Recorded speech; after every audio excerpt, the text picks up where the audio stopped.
And welcome to the arrivals area of Gatwick South Terminal here in London.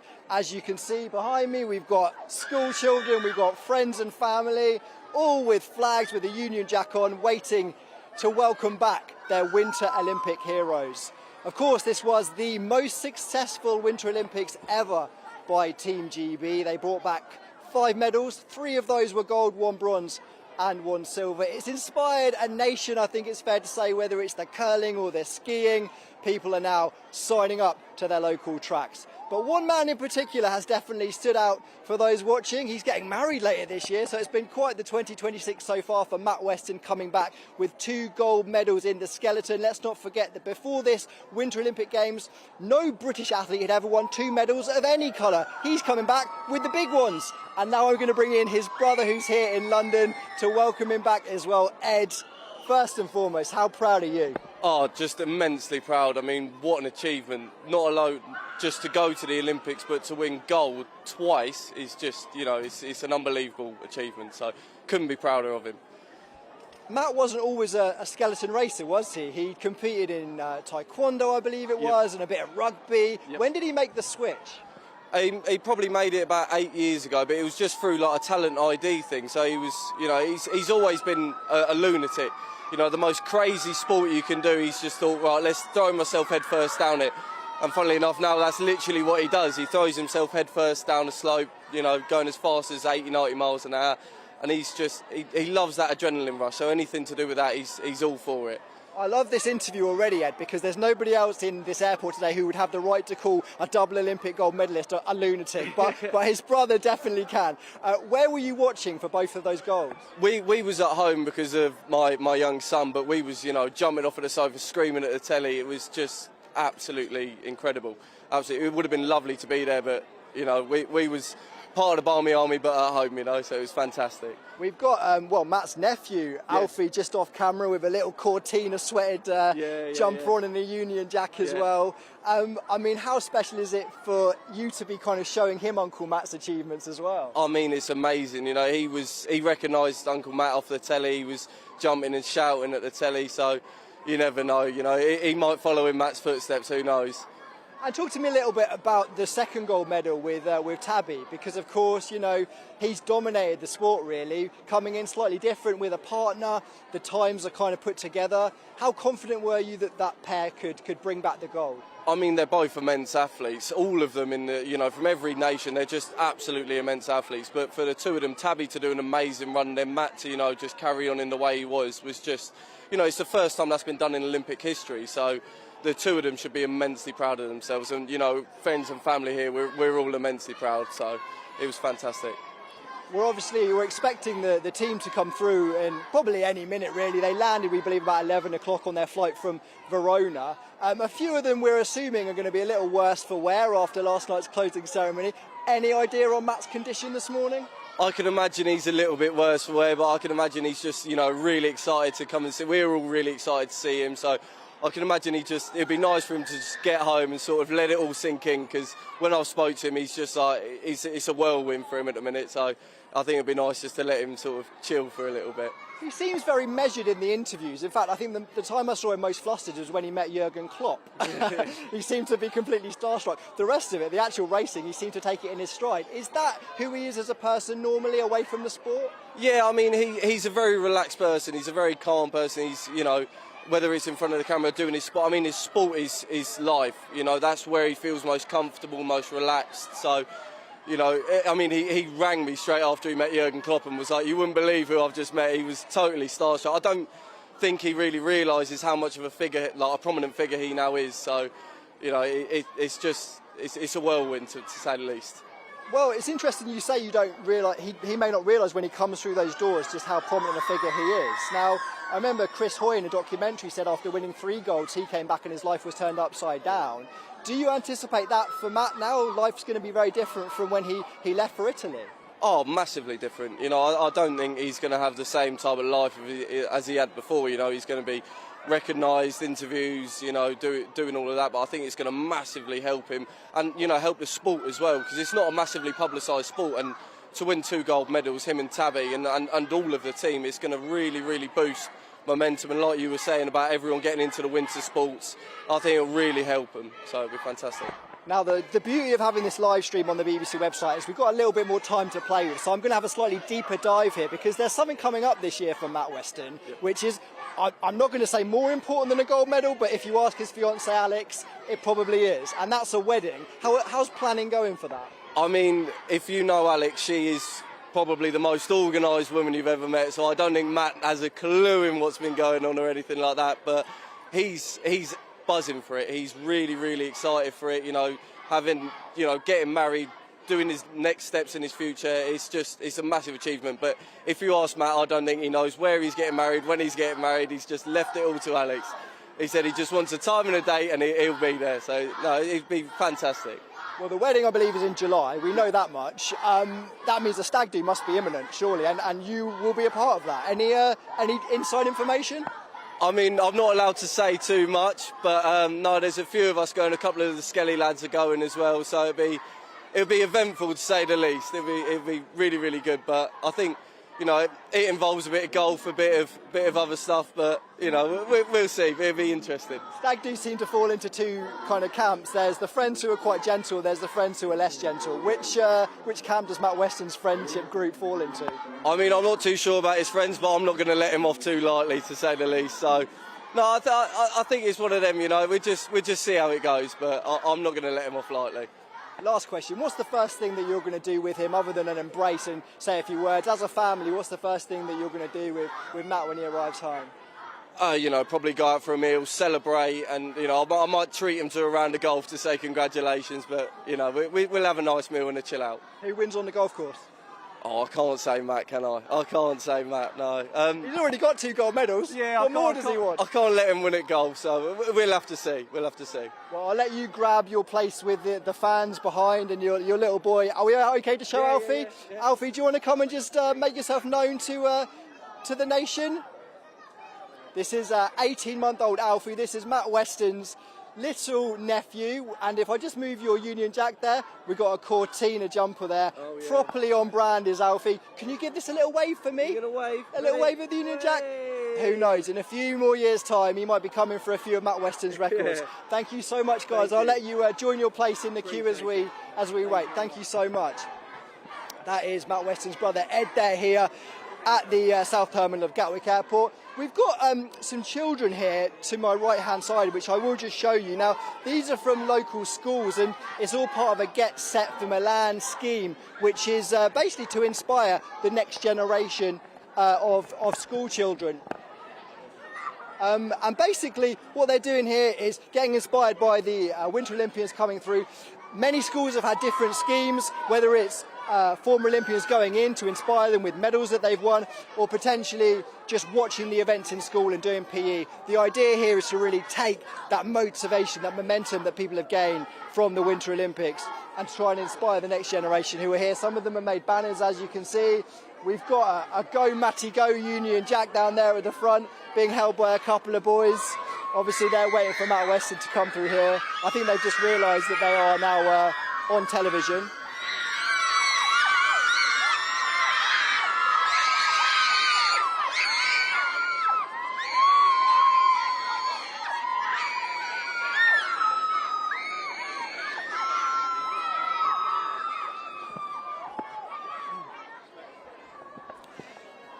If the noise in here was as much as it is in Italy, then it was quite a spectacle out at the Winter Olympics. Right, we are going to wait a few more moments for some of the athletes to come through. I'm imagining with all those ski equipment, they probably have to pay for a little bit of extra hand luggage. But I don't think it's a chartered flight, especially for the team. I think they're going to be with regular passengers as well. And we're hoping to speak to some of the other medalists.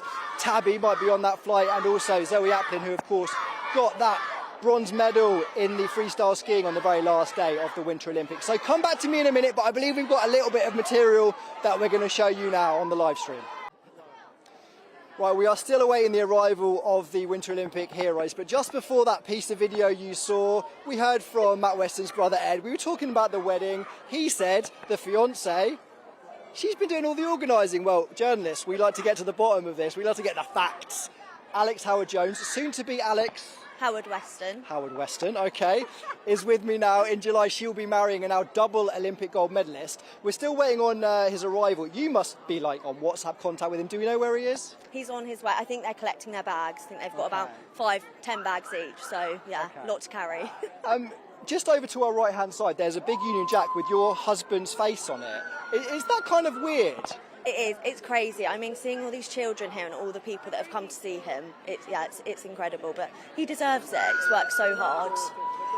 I mean, how was it out there? Because we talked to the fans, it's a great, we've heard the term cacophony of noise, it's a great experience, but for somebody who's so emotionally invested in the result as well, how was it for you? It's nerve-wracking.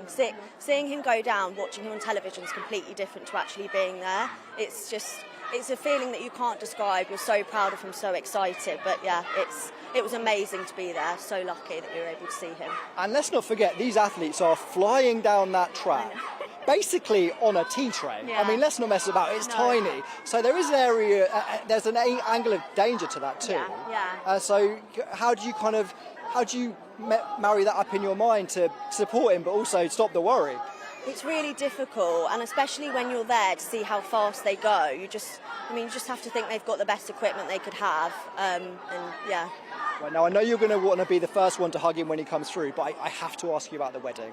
It's what everybody's talking about, Alex. Come on. I know. How organised is this July wedding? I mean, as organised as it can be at the moment. I need Matt's input now. I've sort of given him a bit of breathing space as the Olympics was coming, but now I'm like, okay, full steam ahead with it. Have you got the dress? Got the dress, yeah. He needs to get his suit now because he hasn't got that.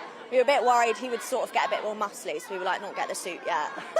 Most people are trying to get muscly for their wedding. He doesn't need to. He struggles anyway to fit in trousers, so we need to make sure he can get the suit fitted properly. We asked his brother Ed about the stag do. Has the hen do been organised? Have you got a maid of honour? Well, my sister, my maid of honour over there, Amy. Yeah. Any plans you can divulge? I don't. We're going abroad. That's what I know. I don't know any details. Probably not Italy, I'd imagine. No, maybe not. Now, what's the first thing you and the family are going to do with Matt when he comes back through those doors? Give him a big hug. Just relax with him, to be honest. We're off to the Six Nations actually in a couple of weeks in Rome, so that'll be exciting.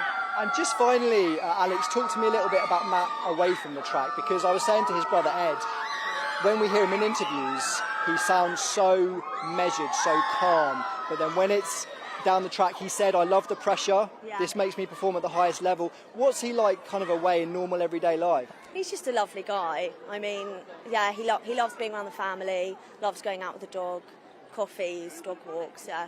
He's just, yeah. I mean, I love him, so I would say that. I was slightly biased, but I think it's a fair summation of the man. So the final question I do want to ask is, do you expect life now to change for you? Because Matt Weston went away to Italy, and people who followed the sport of skeleton racing will have of course known him. He's been performing phenomenally this season, but now everybody knows who he is. He's the first British athlete to come back from a Winter Games with 2 medals of any colour. He's coming back with 2 gold medals. So what do you think life's going to look like? Life will definitely be different, but I know that he'll still be the same Matt Weston. But yeah, I think it's going to be pretty crazy for the next couple of weeks or months, probably. Well, thank you so much for sparing the time. I'll let you await the arrival of your fiancé and have a wonderful wedding. Thank you very much. Perfect. Thank you so much. Thank you, Alex. Well, there you go. We now know a bit more about the Weston-Jones wedding, so that's brilliant.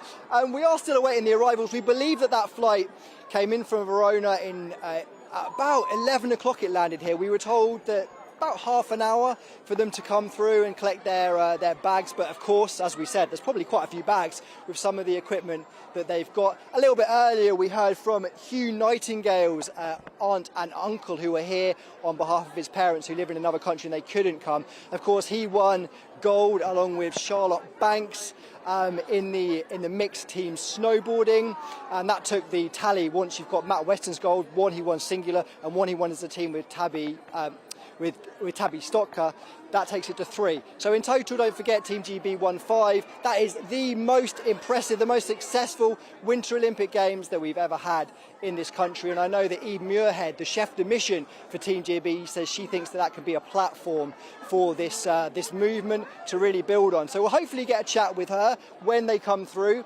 I can only assume that somebody's forgotten a passport. a passport, maybe 2 people. And you know what? After all the partying that we saw last night, then I think that's a strong possibility. What I'm going to do now is I'm going to step away from the camera. I'm going to leave you with some shots of these lovely school children here with their flags and their banners, who as soon as they see the camera is on them will start cheering very, very loudly. And just to reiterate, they are part of a Get Set for Milan initiative that was run by Team GB and the National Lottery to really inspire the next generation. Who knows, we might be seeing them on the slopes in a few decades' time. Welcome back. It's getting very exciting because I think we've got our first athlete coming through for Team GB, but I can't miss the opportunity to chat to Zandra, who is Hugh Nightingale's auntie. Yes. Of course, the now gold medal winning Hugh Nightingale won it with Charlotte Banks in the snowboarding. How proud are you today? Oh, super proud. We were actually in Livigno, so to actually see him and Charlotte complete that and get gold was just phenomenal. So we're really excited to see him come through the gate any minute now. We're just so proud of his achievement and Charlotte's achievement. It was really, really a great step up for GB Snow Sports. It's fantastic. Now, don't worry if you're watching this live stream, because you're not missing anything massively at the moment. In fact, the one athlete that we did just have has been pulled away by the press officer. False alarm. But what I wanted to... it may not have even been an athlete, I apologise. Okay. But he was wearing athlete's clothing, so it's good enough for me. I've got to ask you, I was watching on television, you were there. There was a moment in Charlotte's run where the commentator, and the commentary's been great all of the Olympics. The commentator said, she's got the board speed, and she comes around that corner and she overtakes into first place. You must have known then. Well, the final bend was on our big screen because it sort of went out of our view. We were right in the finish line. But as she came over the final ramp with the Olympics rings on the bottom, and she was over that ramp first, we knew, and the crowd just went absolute wild. We were screaming as she got round that bend and she'd overtaken. It was just phenomenal. Superb achievement. An amazing moment as well, because I think it's fair to say for both of them, they didn't quite perform at their highest level in the individuals. No, they didn't. But they built from that, and that's really hard because they're on a stage there to perform in front of, thousands and thousands, millions of people. But they pulled it out of the bag. They showed complete resilience. There's Hugh now. You better go. That's live television. Right, we have the athletes coming out now. We have Matt Weston is holding the flag, the Union Jack, above his head, and of course he is holding those 2 Olympic gold medals as well. In front of him, that is Charlotte Banks there with her gold medal, and Hugh Nightingale, whose auntie we've just been hearing from. Listen to this noise.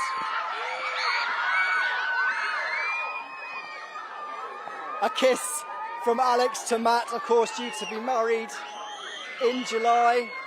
He's got a lot of wedding planning to be doing. I think that's what Alex has just said to him. You better get your suit fitted.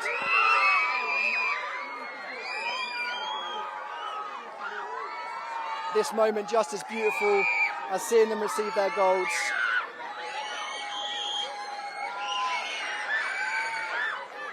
We've got some of the men's curling team there as well with their silver medals, of course, lost out in painstaking fashion to Canada in the last couple of ends of their final. Silver again for them after losing to Sweden the last time round, and they're now going to sign flags of some of the school children who have gathered here today. Look at some of these bags. Have you ever seen so much luggage in all of your life?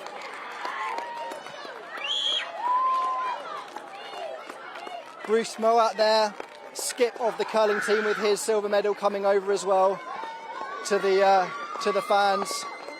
Hi Bruce, could we get a quick word? Thank you so much. Back from a successful games, you've got a silver medal around your neck. I know it wasn't the colour you wanted, but how are you feeling after that narrow defeat to Canada in the curling? Honestly, pretty proud. It was a battle for us all week. We had to kind of grind through the round robin, and to win that semi-final was pretty special. Obviously, the gold was the aim, but yeah, pretty excited to come away with something. Of course, it was silver as well the time before against Sweden. How much belief do you have in this team that the next time when we go to France, you can bring home the big one? Yeah, I always believe in our team. Like, we're very resilient. We've battled through a lot of ups and downs over our career, and we've won 2 World Championships in the last quad. So quite excited to see what we can do this time. This was Team GB's most successful Winter Olympics. You're part of that with that silver medal around your neck. This homecoming, is it on a slightly different level? Are you seeing every time you come back following a games or a competition, the interest in winter sports increasing? Yeah, it's pretty exciting. Like, the amount of people that are here has surprised me. That's pretty special. The time zones probably helped as well. Like, we had Beijing. It was a pretty tough time zone and COVID games, so we're starting to see a lot more people just being interested in winter sports, which is really exciting. And obviously, as a curler, I'm a bit biased, but I love that everyone's enjoying their curling, and I hope that they can find somewhere to take part. And finally, before I let you go, to join your teammates who are signing the flags of the young people who have come out to support you, what does it mean to you coming home to such a reception? Yeah, it's pretty special as well. Like, inspiring the next generation is something I remember back in 2012, like, for their kind of legacy of their games. So for us to now have that opportunity to hopefully inspire these kids, that's what we're aiming to do. And actually, before I let you go, Bruce, it got a bit spicy in the curling at one point during this game between Sweden and Canada. There was a little bit of accusations flying around. It made front pages all over the world. Sorry.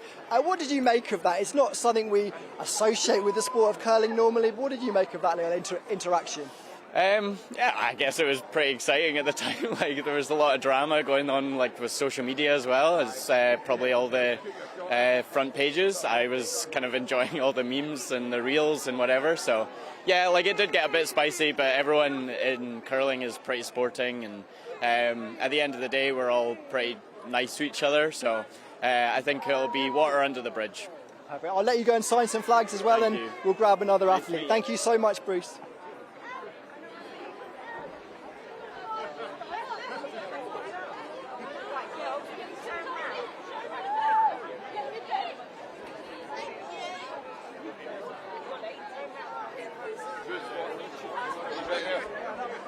Bruce.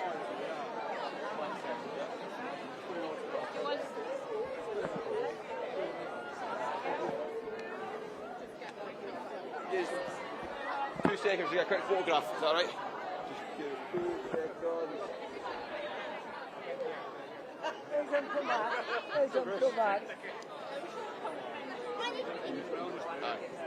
Yeah, yeah.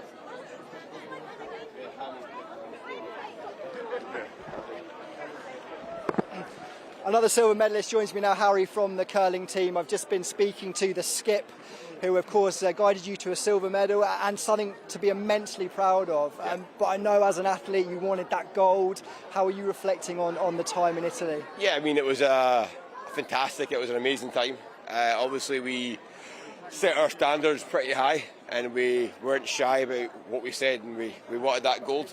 And we came very, very close to getting that gold in that final on Saturday night. So yeah, it still hurts, definitely. It's going to hurt for a while. I think I said yesterday that I think the first silver in Beijing took 4 years to get over. This one might do the same, I don't know. But look, we're immensely proud of what we've achieved. We are 2-time Olympic silver medalists. Not many people can call themselves that, so no, we're very lucky. What do you think about those final 2 ends when you look back on them? Because it was so close up until like the 8th end, and then it just changed. We controlled the game. We didn't start with the last stone, hammer, they call it in curling. We played a really, really good 8 ends. It was solid. We were 1 up with 2 ends to go. And yeah, unfortunately, we missed a couple of shots in that 9th end, and that allowed Canada to get the jump, get the 3. And then we did have something cooking. We did have something cooking in that 10th end.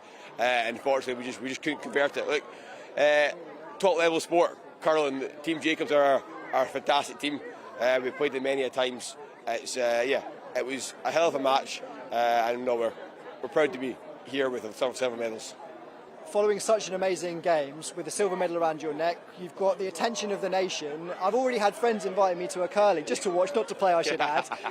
Let's use this platform then, because you want to grow the sport. It doesn't stop during the Olympic cycles, it carries on. What would you say to people who are thinking, I fancy a bit of that, I might be quite good and I want to get involved? Yeah, absolutely.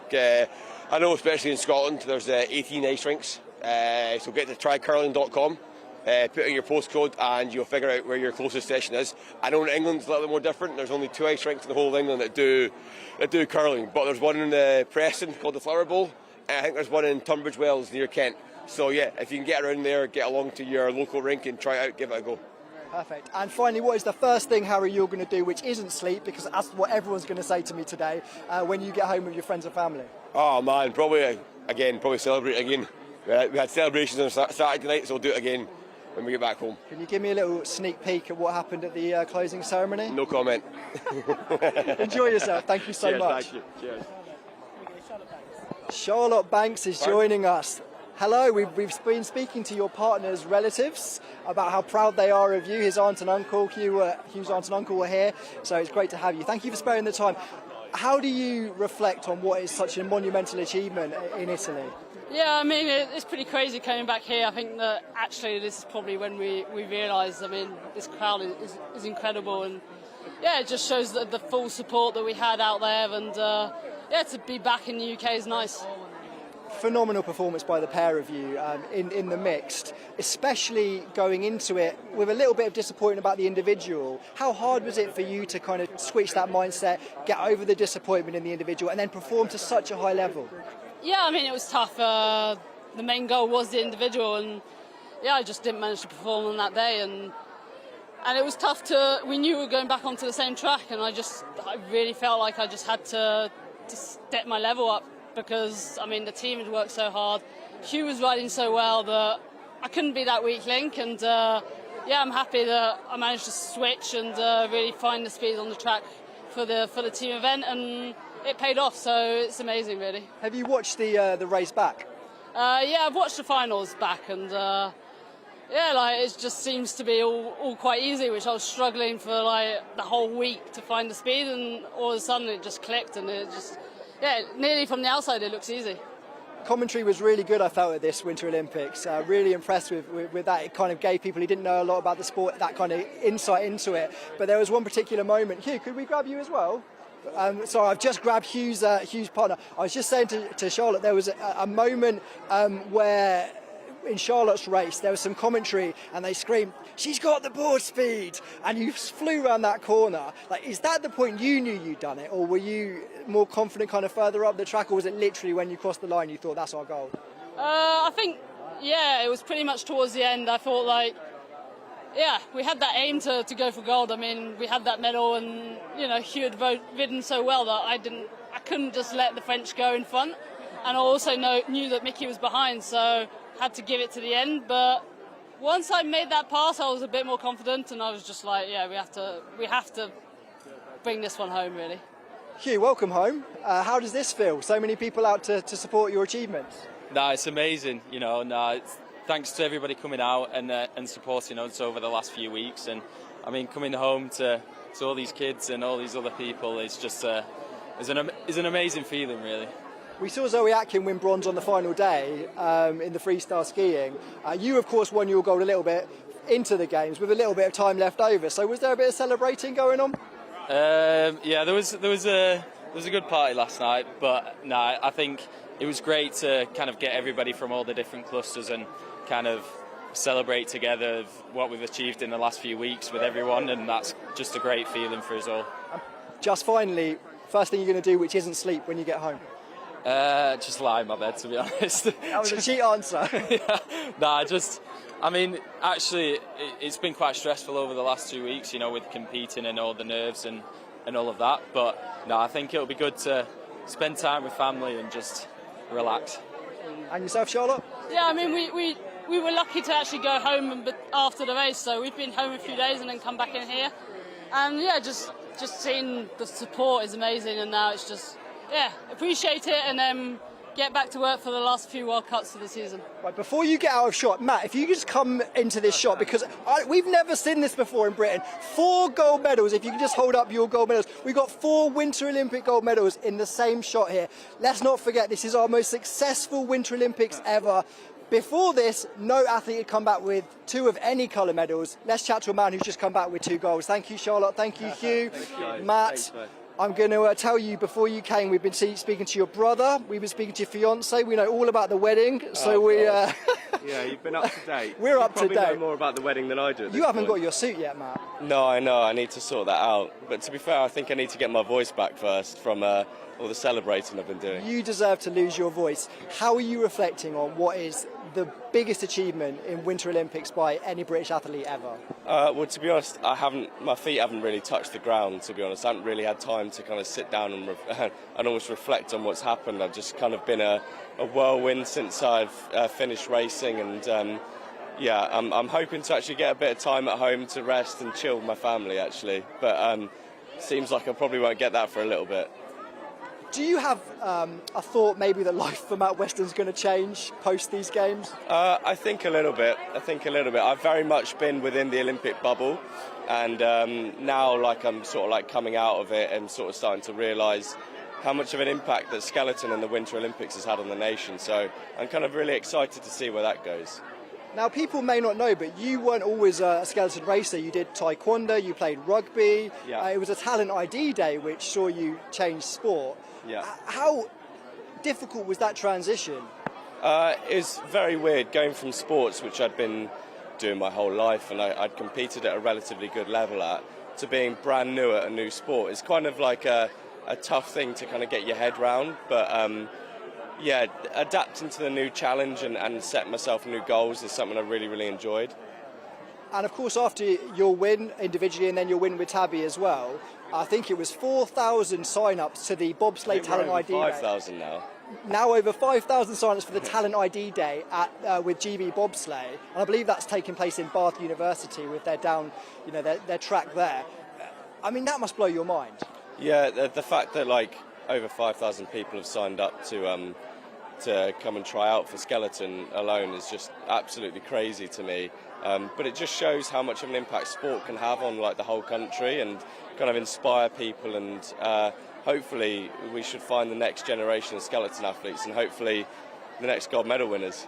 Right. People at home aren't going to forgive me if I don't ask you about the wedding, so I'm sorry, forgive me. Yeah, no, fine. But how prepared are you? Because your fiancée Alex said that she's given you a little bit of a break because you had some big sporting event Yeah, I coming had up. a little competition I had to do it for a couple of weeks ago. So no, Alex has been amazing in terms of supporting me, but also taking a lot of the weight off in terms of the wedding planning. So I'm pretty thankful for that. But now it's kind of I'm going to be put to work doing that. My objectives changed from how fast I can go down a track to what flowers we're having at the wedding now. So. Well, if there's not a gold colour scheme at your wedding, then something needs to change. I also spoke to your brother Ed, and he said there is a stag do. He wouldn't divulge any information. No, they're keeping it very secret, to be honest. They're keeping it. I'm looking at him over there, and he's saying that the stag do's been. A few of my friends are organising it, but they're keeping very quiet about what it is and who's involved. So. What's more nerve-wracking, a wedding day or standing at the top of that skeleton track knowing you're about to dive head first at quite some speed? To be honest, I'm more worried about the stag than I would be competing at the games. I don't know what they've got in store for me, but I think it'll be quite an experience. And just talk to me a little bit about how special that will be, because you're going to have a difficult decision, Matt Weston, because at the end of the year when people say, what was your highlight of 2026? Yeah, I'm kind of making the most of saying this is the highlight at the moment, but I think after the wedding day I'm going to have to change that answer. Yeah. Well, thank you very much. I can see your partner there, Tabby, who's putting her medal around a young fan's neck. I'll let you go, Matt, and speak to your family. Thank you so much. Have a wonderful wedding in July. Thank you very Good much. luck on the stag do. Support back at home. Thank you, Matt. Cheers. That's Matt Weston there, who, as I say, is Team GB's first ever Winter Olympian to come back with 2 medals of any colour. And there is the partner that he did it in the mixed. That's Tabby Stoker, of course, with the gold medal around her neck. GB winning 3 gold medals. Let's see if we can get a word. Hi, Tabby. I am with BBC. We're live on the online and possibly on the channel. First and foremost, we've just chatted to Matt, trying to digest this huge achievement. I mean, put it into words if you can. I don't think there are words for it. I don't think I've fully taken stock of just what's happened, but obviously I'm so proud of myself, I'm so proud of our team, and the way that the nation's come behind us to support us on this has been incredible. How confident could you be with the fact that you're going into that mixed team performance in the form you were in, but also with Matt Weston, who's been smashing it all season? Yeah, I think, we have a lot of confidence in our abilities in our team and the hard work that we put in up to that point. And obviously with Matt a few days before winning the individual, I knew that I had a really strong partner. But you're always just trying to focus on what you need to do in the moment and stay present, and also try and enjoy the Olympic experience at the same time. So for me, being my first games, that was also really important. Well, your gold medal came a little bit before the end of the Olympics, so unlike bronze medalist Zoe Atlin, who won on the last day, you had a little bit more time to relax. Was there a lot of celebrating going on? We definitely celebrated afterwards, but then we were doing quite a lot of media and just trying to spread the word about skeleton and just connect with all the people who played such a massive part in us being able to get to that games and win the medals.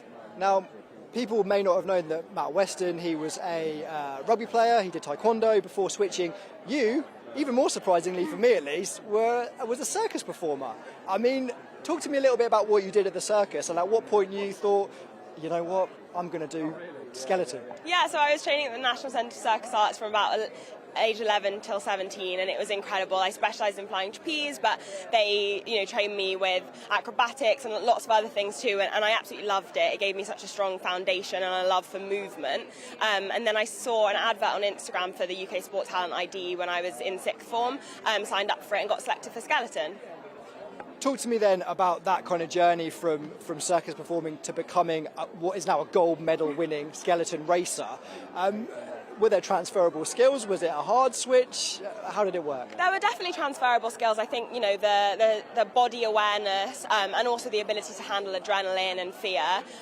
But there was also a lot of hard work at the beginning. I hadn't really been done gym training before. Hadn't sprinted. I didn't have that type of background. So they really did train me up from nothing with those types of skills. But I think that definitely played in my favour because I had a lot of potential there, and the coaches just worked really hard with me. And after the first few years, you could see something was clicking. And then, with the sliding, I just loved it. It was such an amazing experience. That feeling of sliding down a track you can't compare it to anything else. Right now, Tabby, there's two big topics of conversation today. One is the Olympics, for obvious reasons. The other one is Matt Weston's wedding. Now, I believe, if my notes are correct, that your boyfriend is Matt Weston's best man. So he's going to be organising the stag do, something which we haven't been able to get much detail about. Can you shed any light on this? Absolutely not. Sworn to secrecy. Sworn to secrecy. Okay. Well, we've also spoken to his fiancée Alex, and she said she's very much looking forward to the wedding. It's in July. I mean, it's going to be an incredible day for you guys on top of this. Yeah, what an amazing year for Matt as well. Two monumental moments in his life, and we're all just so happy for him and pleased for him. It's going to be an amazing celebration of them.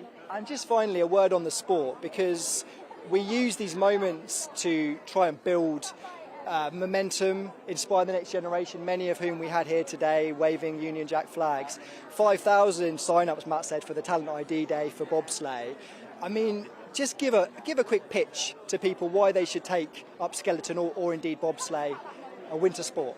I mean, skeleton is such an incredible sport. It's not just the physical push start, it's also then the technical sliding down the track. You get to travel to some amazing places across the world. Our team has historic success. You're going to be joining people who know what they're doing. But really, I think the main message I'd like to send is just about pushing your own boundaries, pushing your own limits. The Winter Olympics is such a good show of that, of people really pushing themselves. And I think we could all learn something from all of the athletes who are here today. And finally, what is the first thing you're going to do when you get home which isn't sleep? Oh, maybe have a bath. We only had showers in the Olympic Village, and I'm a sucker for a nice bath with candles and bubbles and all of that, so probably do some of that, and yeah.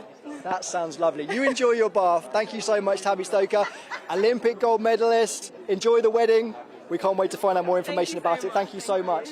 Right, we are thinning out here a little bit in the arrivals of the South Terminal here in Gatwick, but I have just seen over there is another medalist who is got a bronze medal. That is Zoe Atlin, who won in the freestyle skiing in the halfpipe on the final day, and here she is right now, as if by magic. Bronze medalist Zoe, how does that sound? It sounds pretty good. I'm definitely super stoked. I mean, it's definitely been a crazy long 4 years. So much hard work has gone into this and so much support, from my family and community and everything. And it just means so much to do it for me and to do it for them. And it just is crazy. It's so surreal. I'm having trouble processing it, honestly. We've been speaking to other athletes who'd won their medals early on in the Games. So, job done, party time. Yours was the last day of the Games. How was it to be part of such a huge, successful Team GB performance, knowing you still had to go? I mean, definitely pros and cons for sure. I mean, it was so inspiring to watch the other athletes and, to watch them succeed in their events was so cool. And I, love watching the Olympics. I get so emotional watching other athletes achieve their dreams. But obviously it was also very tough to kind of, with all the hoopla around the Olympics and just to kind of be waiting, for so long to compete. So it was just really about, keeping my mental state calm and making sure that I was ready for when it was my time to go. So I'm really stoked that I was able to put it down, after kind of all that stress and nervousness and put it down and walk away with a medal. I'm really stoked. 3 runs yesterday. The first one, you really put down a marker. You put yourself into the bronze medal. Second run, you went for it. I think it's fair to say. You had a crash, but the air time that you got beforehand was phenomenal. What was going through your mind on that second run? I think for me, I really like to kind of put one down so I can, take the pressure off a little bit and not, kind of be scrambling at the last minute. So I think that really just helped me, take some of the nervousness off. And I knew that I put down a good run and I thought, it's time to send. So I just went straight from the top and tried to go as big as I can. I think that's kind of something that I'm known for in half pipe, as one of the girls who goes, the biggest, which is definitely the scariest part of half pipe. But I think it's also, the funnest part to watch. So I'm hoping people enjoyed watching me, boost out of the half pipe. I think that was definitely a lot of stuff was running through my head. I was super nervous, but it was also just super exciting to share my sport on such a global stage, and I had so much fun. I mean, you hit 5 meters on your third run as well, so that was very, very impressive. And, was it half a point off of second place as well? Did you think maybe you'd snuck the silver when you kind of came in past the line? Yeah, I mean, there was a lot of emotions after that third run. I mean, I was so stoked to land it, and I added a trick that I've never done before in my comp run. So I was just so stoked with that. And yeah, I guess maybe I kind of thought maybe that would bump my score up a little bit, up into maybe second or first place. But I mean, obviously there's only so much I can control. I did the skiing, and at the end of the day, it's up to the judges. So, I mean, to me, I'm just really stoked to walk away with a medal. I mean, this has been my dream for so long, since watching my sister win hers in 2018.